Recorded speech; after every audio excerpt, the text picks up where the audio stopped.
Hello and welcome to Keeping It Real. I'm Kiana and in the studio today we have Leah, Basola, and I'm Jamaica. What a lineup we have for you today. I would like to introduce the most charismatic character in comedy. He presents on Bang Radio 103 on the Bedfordshire. and if anyone still doesn't know who it is, let me introduce all of you to Mr. Aurie Styla. Hey, what's going on? Hey, hello, hey, what's going on? Hey, what's good? Hey. Now, today we're going to be focusing all on you. I'm sure you're used to the crowd focusing only on you. Okay, all right. I don't mind, that's fine, that's cool. Yeah? So first things first, Aurie Styla. Is that your birth name or is it a stage name? It's my name. People actually, I mean, if I was going to pick a stage name, it'd have to be something cooler than Aurie. It doesn't sound like a cool name. Yeah, that's Aurie. No, it's my name. So everyone always says to me, is that your real name? It is my real name. That's really good because not a lot of people stick to their normal names. Yeah, I know, they tried to make their, well, I think my name was so unique that I felt that I could use it and it wouldn't relate to anyone else's name. So no one would go, that comedian Aurie, which one? Because there isn't another one like that. So that's why I kept my name. Yeah. That makes so much sense because it's definitely unique. First time I heard it and I was thinking, it's catchy, I like it. Thank you, thank Very you. much. But let me bring it back a bit further now. Okay. And there is a saying, I don't know if you know it, but it takes a village to raise a child. Yes. So who was part of the village that raised you to become the man you are today?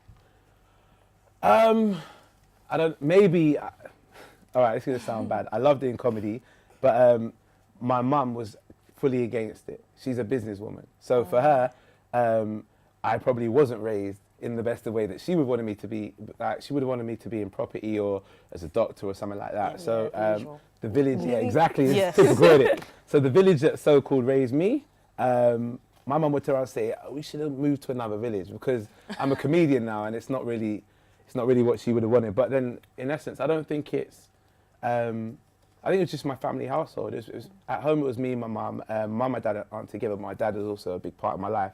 He's a DJ. And then also his brothers, sisters, and stuff as well. That's kind of the village that really raised me. So, yeah. I know where you're coming from because my parents, like my dad, he didn't want me to do acting and come to uni to actually focus on acting, presenting, all of that. He's against it. Like, he'd rather me work with him in his shop. Fun fact, I know her dad. Yeah. And he's very I'm just against saying. it. Fun fact. But my mum is very supportive. So she was like a part of my village that raised me to do what I'm doing now. But going back to your journey on the university scene, you went Middlesex. I went Middlesex, yeah. And you studied marketing. Right, you lot proper got into my, my Yeah. life, didn't it? Yeah. No, it's true. No, it's cool though. No, I like it. Yeah, I did. I studied marketing from 2008 to 2011. Yeah. It's the second uni I went to. The first one I went to was UEL, and I did computer games technology, thinking that would be a real cool course to do. It was not at all. Very different. You hear computer games, you're thinking, yeah, and then the technology part is what comes into it, and you have to learn how to basically talk computer language, which I can in terms of just programming and stuff, but it was really not what I wanted to do. Proper Okay. geeky. It is. Yeah. I wouldn't think you would have I feel done like it was a shot there, you know, like, Yeah. yeah, you geek. I'm not going to lie to you, but I came out of it thinking, I really don't like this. I left early and I went away for a bit, just worked for about 6-7 months and then went back to university again. That's why I went to do marketing at Middlesex. So do you think it helped you now in your career? 100%. Even if you leave a university with an understanding of how to sell yourself, which is what marketing is about, basically being able to sell yourself either as a product or sell whatever product it is that you want to sell. No matter what it is that you'll do, you at least have the ability to take what you do and let everyone else know about it. And obviously as a comedian or an entertainer, you have to be able to sell yourself to people so people can say, I want to go and see this person or this person is accessible to me. So knowing that I have a website or to come to my shows, that's all marketing, and definitely got a big base of knowledge from that from my university studies.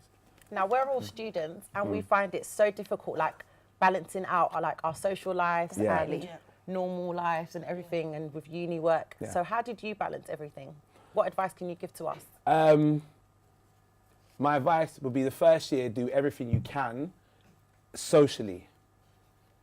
Because in the second year where the grades really start to matter, and that's rude I say that, but when the grades actually really matter, that's when you need to knuckle down. So get used, it's the truth, get bored of everything in the first year. Oh, I've been out to that club, or I've been out with my friends there, or that dance, whatever. Like, get that out of the way in the first year.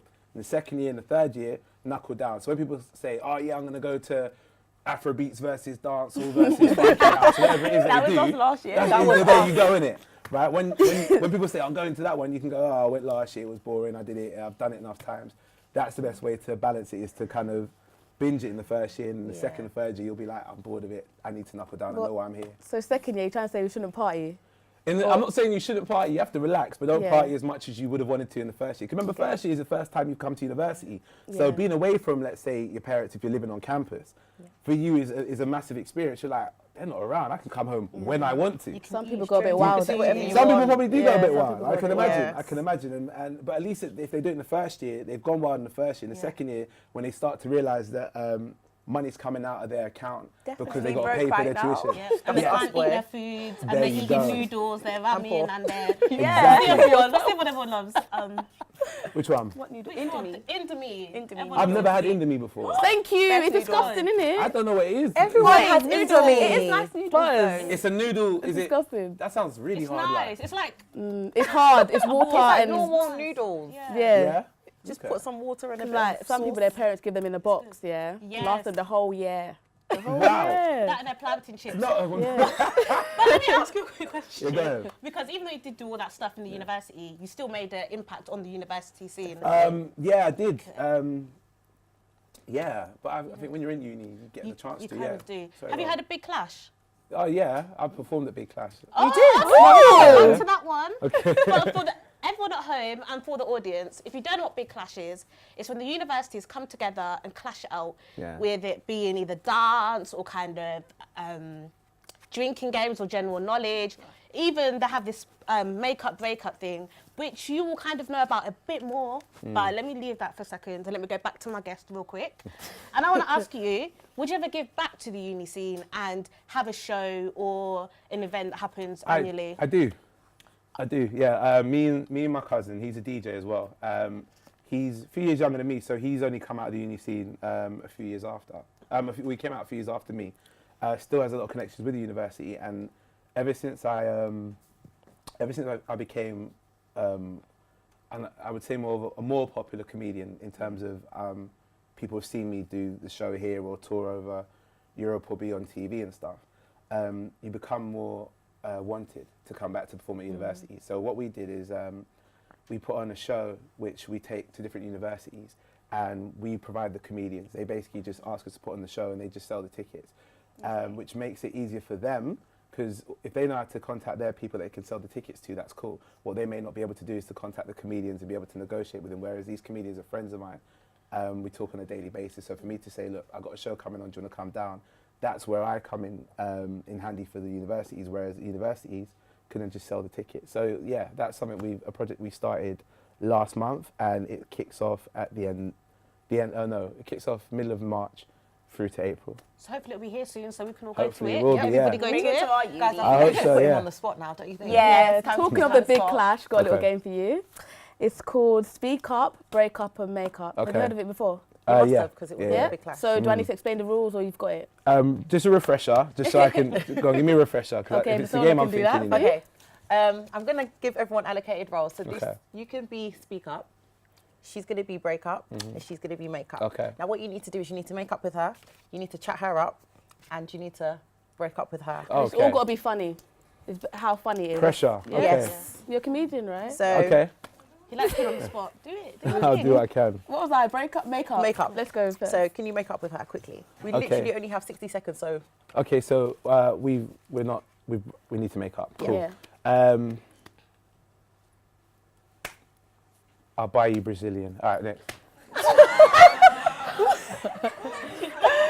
Okay, we're back together. That's laughter. So, okay. so you'll make Graded up. there. Break up. Break up. Don't do this. Wait, hold on. You'll break up and you're. Make Make speak up. up. Speak up. So you're up. chatting her up. I'm chatting her up. Okay. All right, break up. Can I mix the two it. together? real Oh, quick? yeah, yeah, yeah, yeah, go All on. right, yeah. cool. All right, babe, I'm not gonna lie, them shoes ain't working with your top.